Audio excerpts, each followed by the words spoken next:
प्रधानमंत्री नरेंद्र मोदी आज 2 दिवसीय दौरे पर कर्नाटक पहुंचे। यहाँ उन्होंने 28,000 करोड़ रुपए से अधिक की रेल और सड़क बुनियादी ढांचा परियोजनाओं का उद्घाटन व शिलान्यास किया। इसके अलावा पीएम मोदी ने बेंगलुरु स्थित इंडियन इंस्टीट्यूट ऑफ साइंस में सेंटर फॉर ब्रेन रिसर्च का उद्घाटन किया। इस अवसर पर पीएम मोदी ने कहा कि मुझे खुशी है कि आज मुझे इस परियोजना की आधारशिला रखने का सम्मान मिला है। वहीं बेंगलुरु में पीएम ने doctor Bhimrao Ambedkar school of economics में बाबा साहब की एक प्रतिमा का अनावरण भी किया। केंद्रीय गृह मंत्री अमित शाह ने साइबर सुरक्षा और राष्ट्रीय सुरक्षा के विषय पर आयोजित एक राष्ट्रीय सम्मेलन को संबोधित किया। इस दौरान उन्होंने कहा कि आज के युग में भारत के निर्माण और विकास के लिए साइबर सुरक्षा अति महत्वपूर्ण है। गृह मंत्री ने कहा कि आज भारत हर क्षेत्र में आगे बढ़ रहा है और निचले स्तर तक टेक्नोलॉजी का इस्तेमाल किया जा रहा है, और ऐसे में अगर हम साइबर सुरक्षा को सुनिश्चित नहीं करते हैं तो हमारी यही ताकत हमारे लिए बहुत बड़ी चुनौती बन सकती है। नेशनल हेराल्ड मामले में प्रवर्तन निदेशालय द्वारा कांग्रेस नेता राहुल गांधी से जारी पूछताछ के बीच भाजपा के राष्ट्रीय प्रवक्ता संबित पात्रा ने कांग्रेस पर जोरदार हमला बोला है। पात्रा ने सोमवार को पत्रकारों से बातचीत के दौरान कहा कि इस देश में कोई महारानी विक्टोरिया या राजकुमार नहीं है कि उनकी जांच नहीं होगी। पात्रा ने कहा कि कानून सभी के लिए समान है। भ्रष्टाचार के मामलों में सभी की जांच की जाती है और ये स्वाभाविक है कि अगर भ्रष्टाचार किया जाता है तो जांच होगी।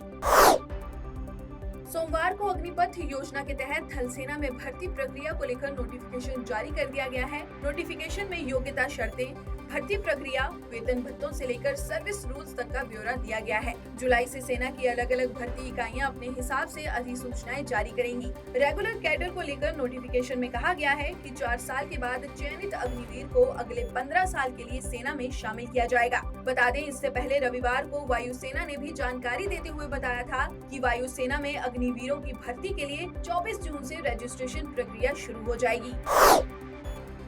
देश में अग्निपथ योजना पर जारी विरोध के बीच आज भारत बंद बुलाया गया, जिसे देखते हुए कई राज्यों में सुरक्षा बढ़ा दी गई है। बता दें, 17 जून को इस स्कीम के विरोध में कई राज्यों में आगजनी की घटनाएं हुई थी। प्रदर्शनकारियों ने कई ट्रेनों में भी आग लगा दी थी। तेलंगाना के सिकंदराबाद रेलवे स्टेशन पर भी एक ट्रेन में आग लगाई गई थी, जिसके पीछे की साजिश का खुलासा हुआ है। सिकंदराबाद रेलवे स्टेशन पर हुई हिंसा पूर्व नियोजित थी और कोचिंग सेंटरों के मालिकों ने युवाओं को भड़काने में अहम भूमिका निभाई थी। रेलवे पुलिस की जांच में पता चला है कि हिंसा में शामिल युवक तेलंगाना के विभिन्न हिस्सों से हैदराबाद पहुंचे थे, जिसके बाद 17 जून को इस हिंसक प्रदर्शन को अंजाम दिया गया।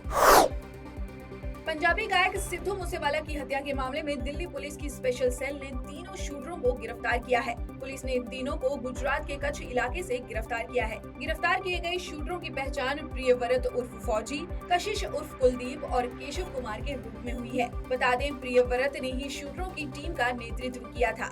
वो घटना के समय सीधे गोल्डी बरार के संपर्क में था। फिलहाल पुलिस तीनों शूटरों से पूछताछ कर रही है और हत्या से जुड़ी अन्य जानकारियां एकत्र कर रही है।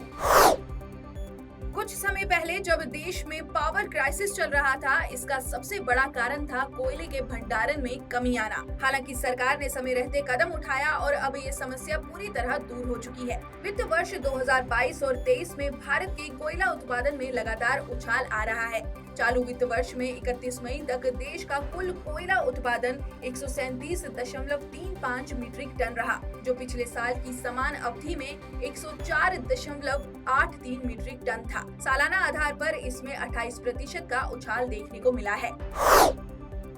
मध्य प्रदेश में गश्त के दौरान सुरक्षा बलों को बड़ी सफलता हाथ लगी है। प्रदेश के बालाघाट जिले में सुरक्षा बलों ने गश्त के दौरान 30 लाख से अधिक के इनामी 3 नक्सलियों को मुठभेड़ के दौरान मार गिराया। मध्य प्रदेश के गृह मंत्री नरोत्तम मिश्रा ने इसकी जानकारी साझा की है। मारे गए नक्सलियों में एक महिला नक्सली भी शामिल है। मारे गए नक्सलियों की पहचान एरिया कमांडर मनोज, नक्सल डिवीजन के कमेटी सदस्य नागेश और महिला नक्सली रामे के रूप में हुई है।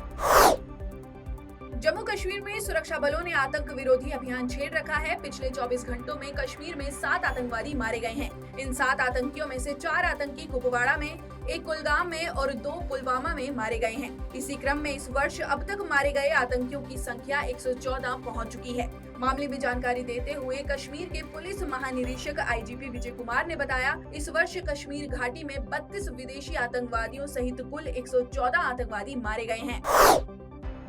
सीरिया में आज सुबह सेना के जवानों से भरी एक बस आतंकियों के हमले का शिकार हो गई। इस हमले में कुल 13 लोगों की मौत हुई है, जिनमें 11 जवान शामिल हैं। प्राप्त जानकारी के अनुसार ये धमाका उत्तर सीरिया के रक्का में हुआ है। कुछ मीडिया रिपोर्ट्स की माने तो इस हमले के पीछे आईएस का हाथ है। हालांकि किसी संगठन ने इसकी जिम्मेदारी नहीं ली है। मंत्रालय द्वारा जारी बयान में बताया गया है कि मृतकों में 11 जवान और 2 नागरिक शामिल हैं।